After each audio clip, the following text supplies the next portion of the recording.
All right, welcome everyone. We are so excited to welcome you all to our distinguished lecture series at the Scott Institute.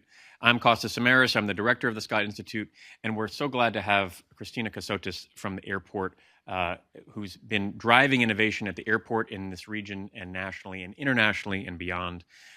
More on Christina in just a second.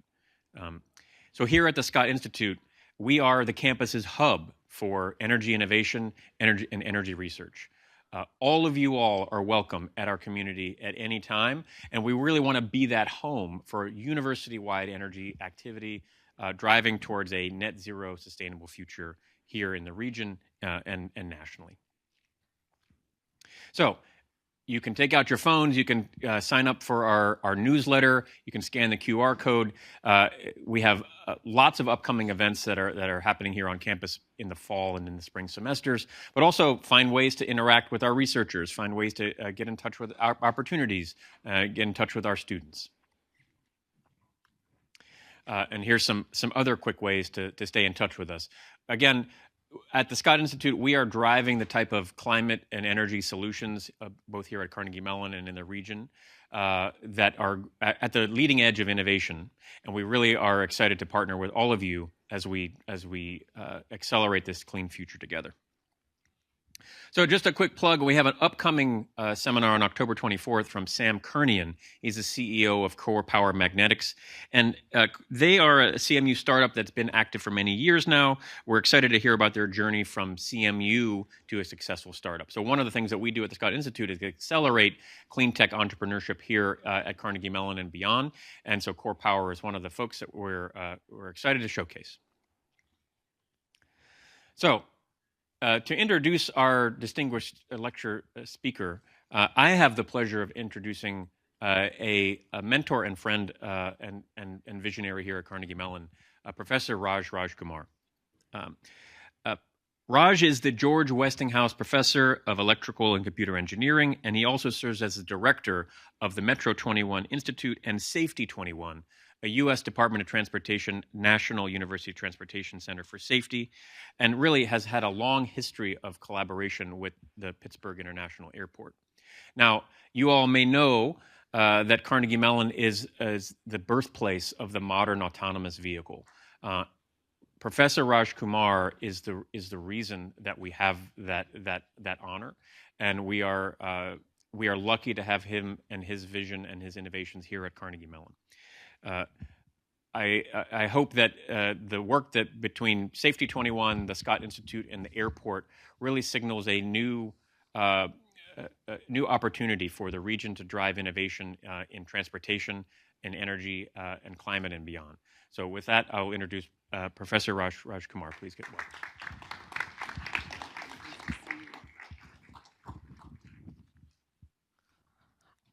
Thank you, Costa, for those very kind words. I just should add that it is a fact that CMU is considered to be a birthplace of autonomous vehicles, but the credit really goes to Professor Red Whittaker in robotics. I was still a young pup in 83, 84 when it happened. So I came to CMU as a grad student in 85. So this actually happened well before me. Okay. So, but thanks for those kind words. So it's my pleasure to be here today to meet so many of you in the room, say a few words about what's going on with the airport, and to welcome Christina, of course. As you have probably noticed, when you go to and from the airport, the Pittsburgh International Airport is a critical player in our regional economy, and the management team led by Christina actually shares our vision, the CMU vision, for making Pittsburgh a model smart city and a smart region for the rest of the world. Right? I should acknowledge Congressman Mike Doyle in the audience here. He's been a great partner to CMU, the city of Pittsburgh, and well beyond. So good to see you, sir. So CMU actually has had a very long-standing and vibrant relationship with Christina, her team, and the Allegheny County Airport for many years now. We actually signed an MOU, CMU did, a Memorandum of Understanding with the Airport Authority in 2018, 6 years back now, to allow faculty and students from CMU's Metro 21 Institute that Costa mentioned, to research, develop, and deploy innovative projects throughout the airport. Let me mention a couple of examples, if you will. One of those projects that we did jointly was a system that identified and guided drivers to the nearest parking spaces in the parking lot closer to the terminal walkways, if you will. A second project looked at a smartphone-based navigation system that would help people with vision impairment so that they could navigate themselves through the airport. We have talked about multiple other efforts as well. At CMU, we believe in using our campus, the city of Pittsburgh, Allegheny County, and beyond to use the region as a living laboratory for making sure that the concepts that I guess emanate from the brilliant minds at CMU, so they can be actually addressing practical needs, solve real-world problems and such, if you will. And that only happens when you actually go out there and deal with whatever is actually happening out there. And we deeply appreciate the airport providing us with that living lab space right at the airport. So it turns out that CMU projects actually have had live exhibits at the airport and various gates. I think Christina knows about that. So for all these reasons and beyond, we're extremely honored to basically have Christina Cassotis, CEO of the Allegheny County Airport Authority, joining us today for this Scott Institute led by Costa for that distinguished lecture. So a few words about Christina herself. As the CEO of the Allegheny County Airport Authority, she oversees developments at the airport. So like Pittsburgh's own famous business renaissance, we actually are perceived around the world as basically as a model for reinventing ourselves from the glory days of the steel industry, right? Completely went down the drain, so to speak. And then now we have rebuilt ourselves basically as a smart hub, if you will, thanks to Congressman Doyle and leaders like Christina, right? So just like that, the airport is witnessing right now record demand growth after moving from a hub operation. Some of you may remember US Air, kind of ages me as well, to supporting what is considered to be an airport, I guess, airport domain buzzword, O&D market. It's a booming O&D market. What does O&D mean? People originate their destinations, their travel from here. That's the O part. And D, people treat this as the destination. So people leave from here and actually come here. It's not just basically a connecting point, if you will, where they just transition the airport and they're gone, right? So it's actually a booming O&D market. Turns out that Christina now is a real Pittsburgher. She has been in Pittsburgh at the airport for 9 years now. And previously she worked at a company, an entity called SH&E, where she led a global team of airport consultants in areas of competitiveness and business strategy. And you can actually see all that experience, all that wisdom and knowledge playing out to the benefit of Pittsburgh. Previous to that, she was directly employed in the airport sector as the Deputy Director of Communications at the Massachusetts Port Authority in Boston, right? Communications, right? So she can communicate the vision, right? And basically make sure things happen, right? So you see how all these things come together. So we're very lucky to basically have her as the lead at the airport, making things happen for us. And of course, we are pleased and honored to basically have her today to speak to us. So welcome, Christina. That was very nice. Thank you. I don't need this. Put that down. Take this because I'll screw it up. Okay, thank you all for being here, and thank you for a lovely introduction and for a great meeting ahead of this. We get to spend some time with members of the faculty talking a little bit about more work that we might be able to do together, because we do actually have a shared vision of what Pittsburgh can be in light of the challenges facing the global aviation industry and how we might work with CMU in making more things happen at the airport, putting more resources of the community to work right here at the airport. So next door is a travel procurement showcase, which is very funny. I walked by, 2 of our staff were in there, and I'm like, what are you guys doing here? And they said, what are you doing here? So Fantastic. Travel's really important to all of us, and I bet some of you didn't even grow up here in Pittsburgh. You might have arrived on an airplane, and you might have come through the airport and thought, what happened here? So we're under construction. We are in the process of building a new terminal that will be the place where you check in and get your bags. It will be the new terminal where you clear security, and it will be a half a mile closer to where your gates are than the terminal is today, and we're going to get rid of that train. So we don't have to talk too much about that. Let me just get into other way.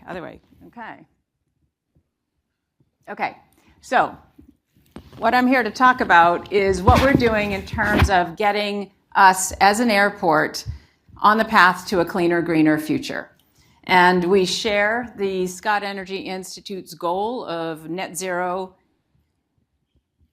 as an industry, an aviation industry, in our own operation, but we are pragmatic in understanding that we're not going to get there in one big leap, that we have to take a series of steps. We have to do a number of things and set ourselves up for the kind of success that will allow us to get to net zero.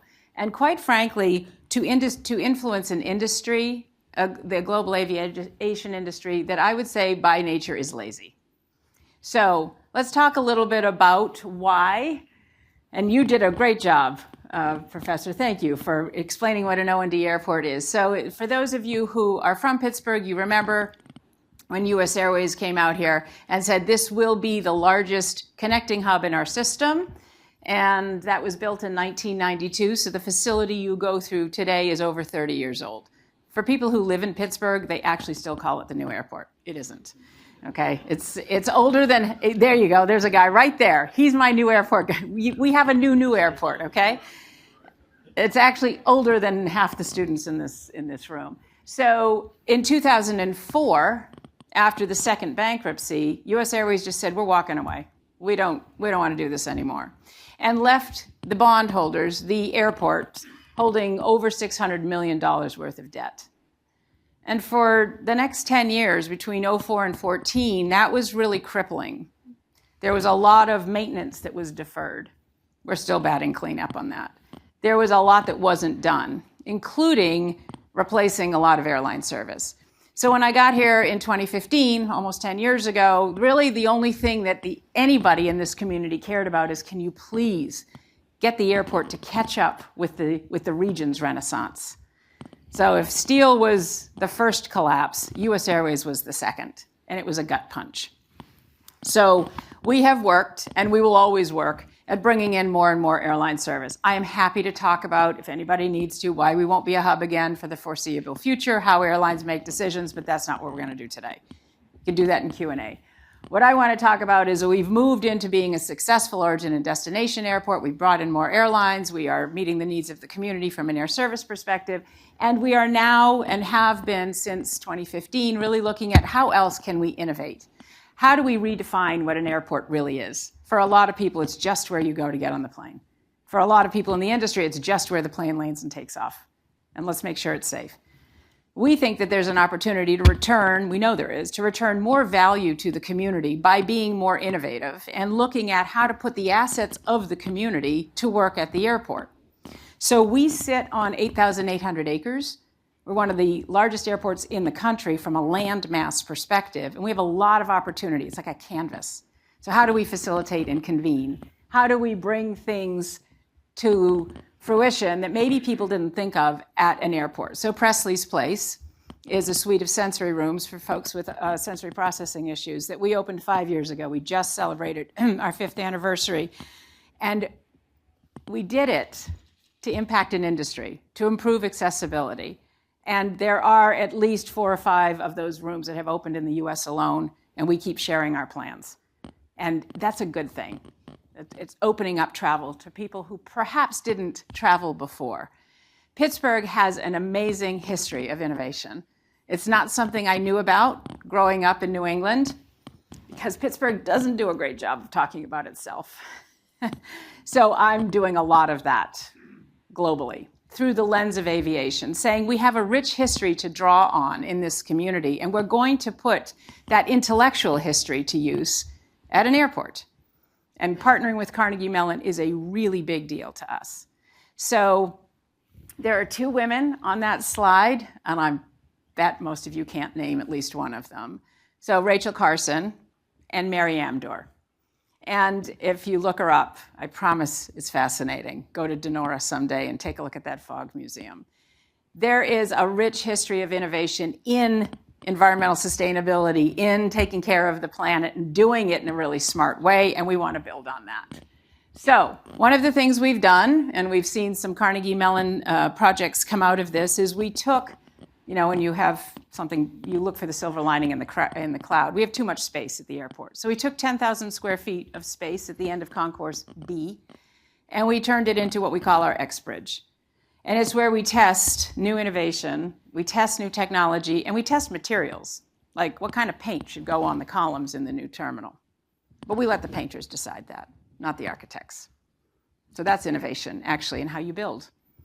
Have people who actually know what they're doing weigh in at the beginning, not 6 months before you open.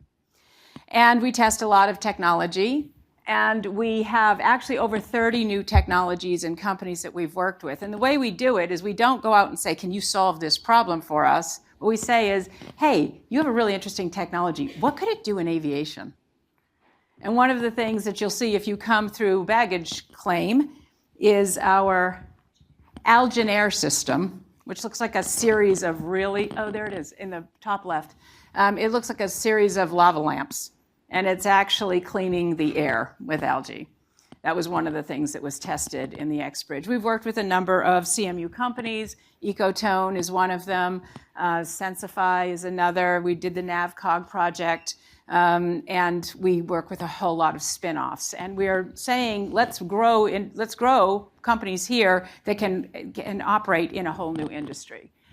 We're building a new terminal. This is what it'll look like someday, not when it opens, because we'll still have work to do. But this is, you can see that building over there to the right with the wavy roof, that's the new terminal land side. The goal, number one goal, was to really reduce the cost of operating for the airlines, give them predictable and stable airline costs, build Pittsburgh's airport. How does it reflect and serve the region? Through design, services, technology, et cetera. As well as create a much more environmentally sustainable and friendly terminal. We're transportation, we're a hard-to-abate industry, but we can do better. And how can we continue to provide value for our community and our passengers? Air travel doesn't have to be awful. It mostly is, but it doesn't have to be. And we are looking for ways to figure out how to bring a lot more common sense back into just the whole experience. And while we're all for AI and automation, I need people to take care of people, right? So we're looking for opportunities for that. We are doing our best. I think we could probably do better. We're happy to see what else we can do. But the terminal itself will be LEED Gold certified. A couple of the things that we're doing is we ripped up the ramp, meaning the really, really thick concrete that planes used to park on. We ripped that up, crushed it on site, and it's the base layer of our new roadway system. So underneath where the new terminal was ramp. The Park Smart certification for the new garage, we'll get that as well. That's actually kind of a big deal in the airport world, so good for us. If you go to Europe, they're like, really, that's all you did? We know there's more we can do, but we had to get started. One of the things that's really important, if I go back and I show you the picture of the terminal, you can see that wavy roof. That's meant to replicate the rolling hills of Western Pennsylvania. It also lets a lot of natural light in, which is the most energy efficient form of lighting, and it makes people feel better. So if we go forward, you can see that there's a big cutout, right? And so you're going to come in on departures, but you can see down to arrivals, and the light can get down into arrivals as well. We are going to have outdoor terraces, and those will be irrigated with recycled rainwater. So there's a lot that we're doing that we've been thinking about as we think about how to make the best use of the 8,800 acres that we sit on. This is just a brief overview or, brief overview of the land. So we have 3 parallel and 1 crosswind runway. We have 10 million passengers a year. London Heathrow has 2 runways and 80 million passengers a year. And Gatwick has 1 runway and 50 to 70 million passengers a year. We have enough space. We have enough facilities. We have enough flexibility that if a hub comes back, we'll be fine. We're not preventing anything. What we're trying to figure out is, what do we do with everything else? What do we do with the land? Should we just dump a bunch of warehouses out there? Is that really a good idea? We all know the answer to that, which is good. All right, so what we're doing instead is figuring out how can we meet some of the industry's largest challenges, which are around how to clean itself up from Pittsburgh. And we've got this rich innovation history in energy innovation, actually, which is what Carnegie needed in order to run all those steel mills. Edison, Tesla, that exists here. We have 2 military bases on site, the 171st and the 911th. We extract natural gas on site, the Marcellus Shale. So we put it to use by building a microgrid. So we're the only energy independent airport in the world, completely resilient, lowering our carbon footprint and our cost of energy. And we think there's an opportunity to benefit the global industry by showing that airports can be the place where we can produce sustainable aviation fuel on site. And I'm going to talk a little bit about that. This is something we actually, when I talk around the world, we talk about Carnegie Mellon. We say this is, in case you don't know Pittsburgh, that's where CMU is. And they go, okay. Now we know who you are. And we talk about the fact that we have all of these resources, some of which are intellectual. There are physical resources, there are historical resources, and then we talk about our plans. This is the NASA readiness scale for the 5 projects that we are currently working on. So the first one is the microgrid, which we commissioned in 2021. And that was built with public-private partnership dollars. We are airport operators. We are not utility plant builders. So we worked with People's Natural Gas, and they built the microgrid I'll talk about in a minute. We have 3 pathways that we are exploring to sustainable aviation fuel production, and we are also testing distributed hydrogen, because hydrogen is a key input for sustainable aviation fuel. There's a big goal that this industry globally has set to decarbonize by 2050. And the first real test is 2030, and I don't think we're going to get close. We have a lot of work to do as an industry. So let me tell you a little bit about what we're doing. The microgrid, as I said, was commissioned in 2021. It is 5 natural gas turbines and 8 acres of solar. That solar farm was built on a landfill, the first in the state. And now we are building solar farms on landfills throughout the state. Thank you to all of our elected officials and their support for that. So we are expecting that the solar farm will double soon, and we will be making some announcements around that. But that powers the entire terminal, everything in the terminal, our existing landside terminal and airside terminal, where the gates are, where the baggage claim is. It powers 8,000 lights on the airfield, on those 4 runways and taxiways that have to be operational all the time. It powers the Hyatt Hotel and the Sunoco gas station. So if the grid goes down, we will actually be running, and we won't be ever taking down the system from Pittsburgh. It also allows us at some point, there's room, guys, sit down. It also allows us at some point to allow hydrogen as a fuel source.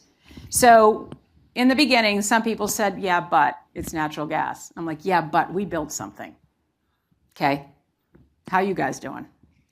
There are airports that have natural gas extracted and have had for years in, I would call them grid vulnerable states like Texas. I think this is the right thing to do, because as the inputs get greener, we can operate with greener and greener fuel sources, right? So we've saved a lot of money, and we've cleaned up the environment. So to an extent, more to do. Distributed hydrogen. So as I said, hydrogen is a key input for SAF. We are working with a DOE patented scientist here in Pittsburgh because we have a whole lot of use cases for hydrogen at the airport. First of all, it's an input for SAF. Second of all, there are lots of vehicle uses, ground vehicle uses for hydrogen.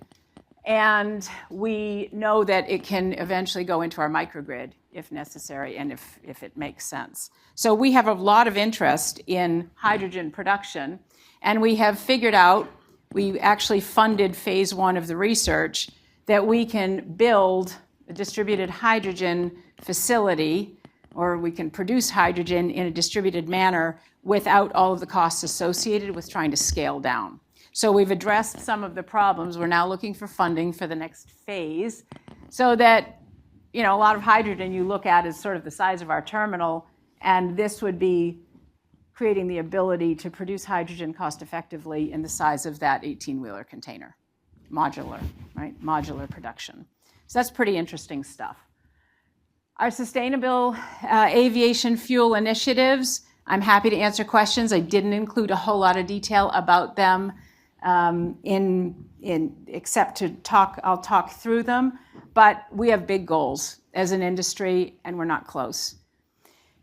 And nobody's really looking at the airports as a place where we can produce. And the reason we think Pittsburgh International Airport is the place to produce is, number one, we sit in the middle of a whole lot of bio-based feedstock on farmlands in Pennsylvania and Ohio. We actually have a pipeline to the river from the airport. It's how our Jet A fuel comes in today, which means we can export. And we have fuel storage tanks. US Airways built 4 fuel storage tanks. We really only need 2, which means we can blend on site. So we can actually create a closed loop to take care of all of the airplane needs, the aircraft needs in Pittsburgh, and then export and take care of the Mid-Atlantic and the Northeast. Which means, really, we could save the world from Pittsburgh. And we could accelerate the adoption and change the behavior of an industry that's not doing it unless they have access to more cost-effective, abundant supplies of this fuel. And the way that it's happening today, do you know how sustainable aviation fuel gets to the US today? The sugarcane from Brazil is barged to Singapore. And then in Singapore, they create the sustainable aviation fuel and they barge it to the US. So that's what we're disrupting, which we can do from here through these 3 different pathways that we're exploring. Because we see ourselves, again, as an R&D opportunity, an R&D facility. And I want to be really clear, this is folks from my team here, our team here, and Congressman Doyle has been a huge advocate for us, so thank you again for everything. The industry's not going to fix itself. We've got to be able to push these projects forward, but we run an airport. This is our side hustle. We're learning this, right? We're building the plane as we fly it. And what we're not doing is saying we're going to do a business case and we're going to understand all of the demand and we're going to understand every single aspect of distribution and supply and who. We're just like, let's go. And the partners will show up. And that's really what happened. As soon as we commissioned the microgrid, all of a sudden people are like, okay, hang on. You guys must know what you're talking about. So these are 3 opportunities, one of which has come as a result of the Inflation Reduction Act, which is the most likely and the shortest term, which is the creation of sustainable aviation fuel through the alcohol-to-jet process. Bio-based feedstock, ethanol, converting it into jet fuel. It would require the construction of a refinery at the airport. We have a lot of land to do that on. And eventually, that refinery would be able to take other bio-based feedstock instead of just the ethanol. So we're looking at that. There is a partner based out of Europe, very interested in tax credits, who is looking at us in order to construct that facility and have it up and operational in about 3.5 years. That's the shortest we can get to. The second is fugitive gas, which is the methane capture, right? So all that stuff that's out there anyway.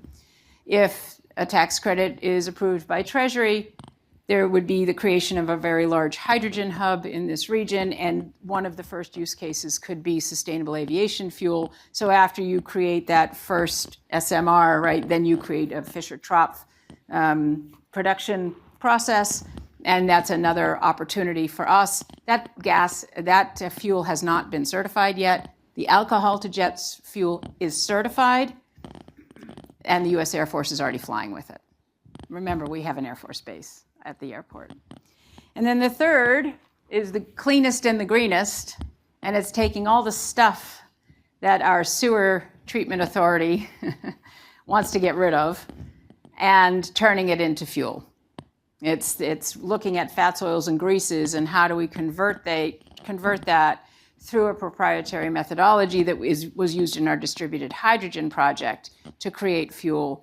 And perhaps, if that works, offer that as a solution for small airports from anywhere in Alabama to, Afghanistan. So we are really looking at how can we test a range of opportunities, how can we put them to use, and how can we use our airport as a site, how do we work with the community, and how do we influence the industry. So with that, thank you, and I'm happy to take questions. Tom?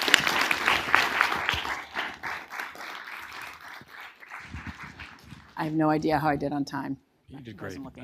Thank you so much, Christina, for that demonstration of how the airport is leading energy innovation here in Pittsburgh that I am confident will influence an industry that has been called hard to abate, but we're seeing that Christina and her leadership team at the airport is redefining what it means to be a sustainable airport in the 21st century. So let's go with any questions that we have from the audience. We can run some mics back and forth. Questions? Yes, you start. A quick question and maybe a longer term one as well. The quick question, I guess, as travelers, when can we expect the new terminal to be open? Next year. It'll be next year, late third quarter.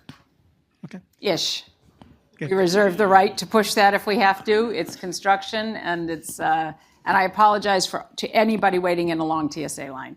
Next. So thank you for that inspiring leadership overall. So you did mention that some of these SAF conversion processes could be proprietary.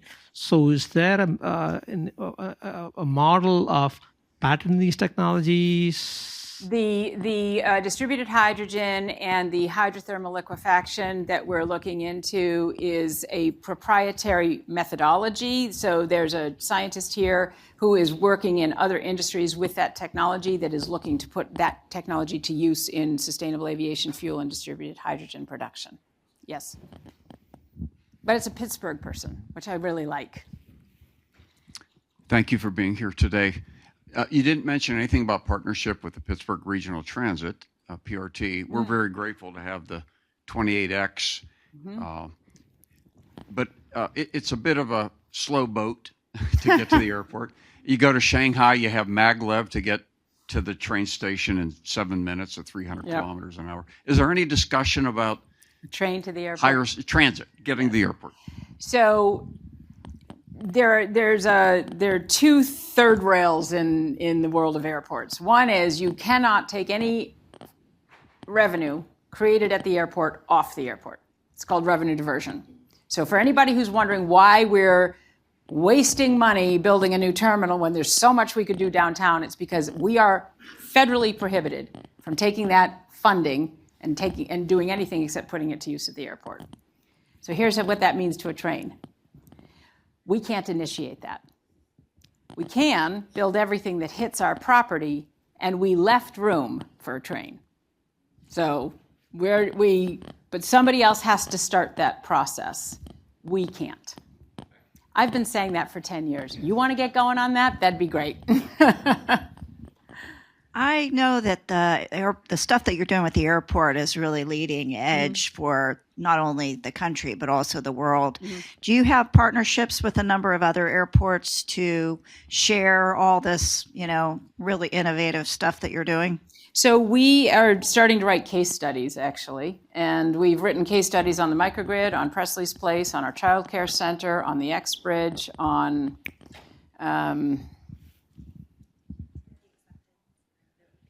how we got the community to understand it wasn't going to be a hub again. Yes, we do share, and we've shared our plans on Presley's Place. The whole point is to share this. That's exactly what we're doing. As far as partnerships with the other airports, we just talk to them all the time, but not a formal MOU kind of thing. Yes, there's somebody here. Yeah, we have some back here. Sure. We'll get back into the front. Hi. Hi. Do you think the flight ticket Wait a price... minute. What do you study? Let's start there. These guys are all old. I just need you. What do you study? My name is Yash, and I'm in the Energy Science, Technology, and Policy Department. Okay. So my question is, do you think the flight ticket prices might rise once we start using SAF?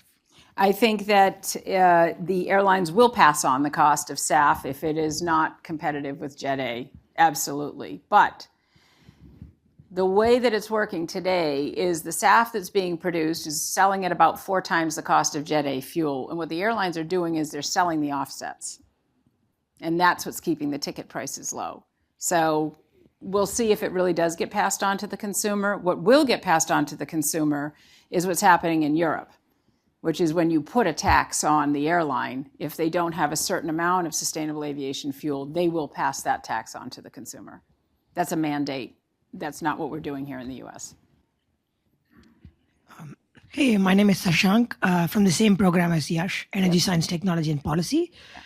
Quick question on how the airlines itself are reacting to all these initiatives, because I probably see them as a big stakeholder, either in terms of an initial funding that you require or the technology itself. So are they doing anything, or is that something that's going on? So the airlines actually back our bonds that we have to take out. They back the debt that we incur to build a new terminal. And the airlines are very interested in all the things we're interested in, but they don't want to pay for it at our airport. So a lot of what we've done through, that's why the microgrid is a public-private partnership. We didn't want to bond and use our bonding capacity for something that's not really core to what we do. No, the airlines are not paying for any of this. Nothing. Yes, sir. The rail capability that's being built in that you explained to the county exec race candidates, that you have a terminal being built into the new design? Well, we have left a right-of-way. We haven't built anything. There's no structure or anything? No, we've built a right-of-way so that if a train is ever planned, we can then complete that so that it would come up into the terminal. So it's not necessarily restricted to LRT or anything. It could be a regular train. It's a right-of-way. Okay. So, all right. The other question I would have is there a commitment on the PFC funds? The PFC funds are, They're all committed? Oh, yeah. So those are no longer available for use then? Well, they would never be available for use for the train. Yeah, I mean, but we wouldn't use them for that. We have too much deferred maintenance. That's what I'm asking. No. Okay, a passenger facility charge. Thank you. So he knows what he's talking about. So passenger facility charge. The airport financing and funding is really complicated. The way that airports are funded is really a user fee system, right? So we charge the airlines to land. We charge them a landing fee. But can't discriminate. It's sort of a price per landed weight, pounds, tons. We charge them to rent a gate. We charge you to park. We charge McDonald's to have a location there, and then we take a little percentage of what they sell. That's how we fund our operations. There's not enough money based on the airlines' fees and the passenger fees to spend $200 to $300 million repaving a runway. So the federal government gives us grants, right? And that grant funding comes through the airport improvement program. it doesn't matter. I'm not going into that. What Congress allows airports to do in this country is attach up to a $4.50 per passenger per segment fee to every ticket that is used by the airports on approved infrastructure projects. That fee has not been raised in 20-something years because the airlines, I want to be really clear about this, and I bet Congressman Doyle's been lobbied heavily on this.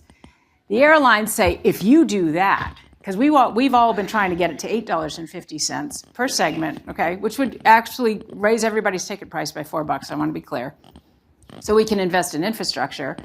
And they're like, well, then nobody's going to fly. In the meantime, guess how much taxes they pay on when you have to pay for your bag? 0. They don't pay taxes on any of the ancillary fees, which is why they unbundle them. So a little uneven there. We use our PFCs to pay for infrastructure, and we have not caught up to all the stuff that got deferred for 20 years because we couldn't pay for it. So we wouldn't use the PFCs. Even if we could, we wouldn't. But that's a fair question. Hi, hello. Hi. Hi, thank you for your talk. So my name is Stacy. I'm a current PhD student in engineering and public policy. And I was kind of curious back to I really like the question on the 28X. I'm just curious about the other benefits that the modernization program would have for like the local Pittsburgh community. Mm-hmm. So I'm just curious about your insights there. So for the local Pittsburgh community, well, when I landed here 10 years ago for my interview and I walked through the airport, I just went, oh God, what happened here? It was sad. It was empty. It was dated. When you roll your luggage, click, click, click, click, click, click, click, click on that tile, it's old. And it says something about a community when you land at an airport. So what do I think it'll do? I think it will, first of all, for people who live here, some people from the South Hills have never been to the North Hills, and because they don't cross rivers and bridges. So it'll probably be very interesting for people to understand, wow, I didn't know all of this was in the community. So we are doing a lot with local artists. We're doing a lot to highlight what's happening in this community through the terminal itself. Franco will always have a home, right? There are things that we can do to talk about what this community offers so that somebody landing for the first time says, really, Pittsburgh? I didn't know that. I think we can use it as an economic development tool just because it's happening and because of what we've done to innovate in it. And I think that tells a story about the partners that we brought together that people don't necessarily credit to Pittsburgh. It'll also be a lot more pleasant. You won't have a train. When you walk in, there's only one way to go, which is straight. It'll be a lot less stressful. And those outdoor terraces are going to be a game changer for people. One of the things that we considered is we didn't hire architects to build a phenomenal airport. We hired architects to build Pittsburgh's airport. We immersed them in Pittsburgh. We put them downtown for 3 days, and they went to the Heinz History Center, and we sent them on a tour with Bill Flanagan to understand the corporate history and what happened to steel. Like, what makes Pittsburgh, Pittsburgh? You give me that design, we said. And they did. So that story is a fascinating story, but it also gives us an opportunity to take care of one of the things that is incredibly unique to Pittsburgh, which is Pittsburghers pick up and drop off at the airport. Where I'm from, people would look at you like, you're on your own, okay? So we built a significant meet-or-greeter space for all those military families and for all the people who pick up and drop off, and it's got access to the outdoors. And those terraces are going to be amazing. And I think people are going to say, okay, this is different. So we have a few more questions I'm going to get over there, but let me interject because we're lucky to have former Congressman Doyle here and his leadership in energy policy for many, many years.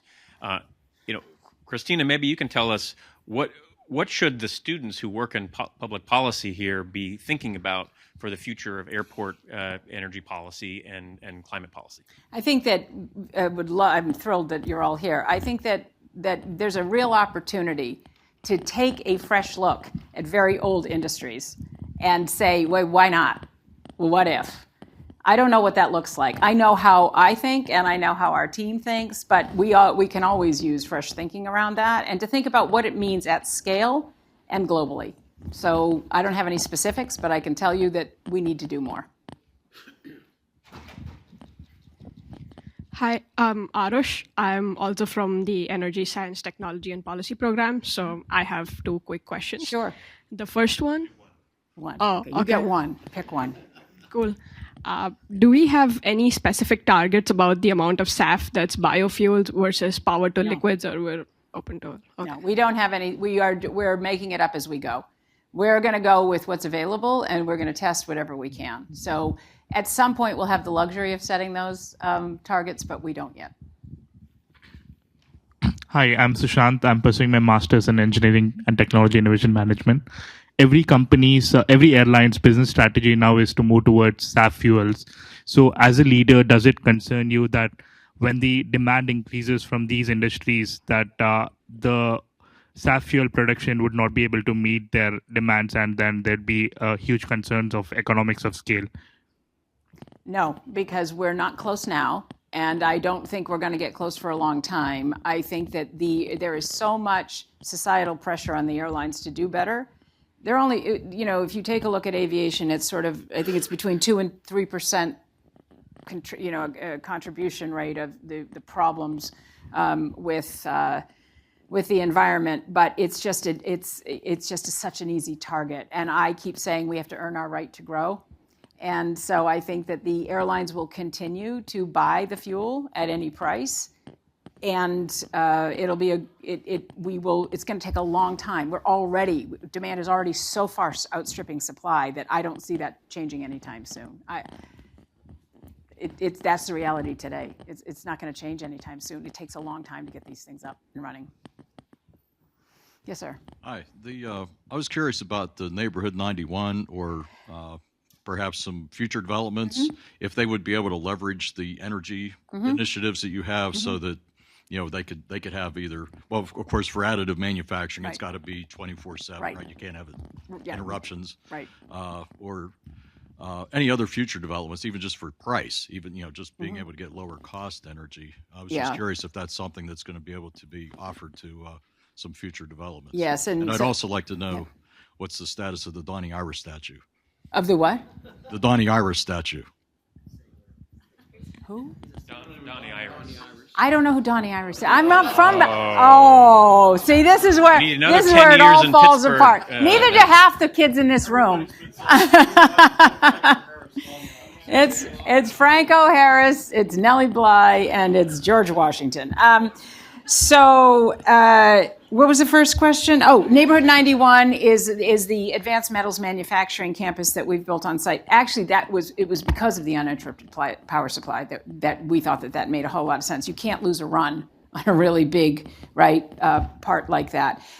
We're looking at this for our new cargo building that, thank you very much, the federal government helped us fund.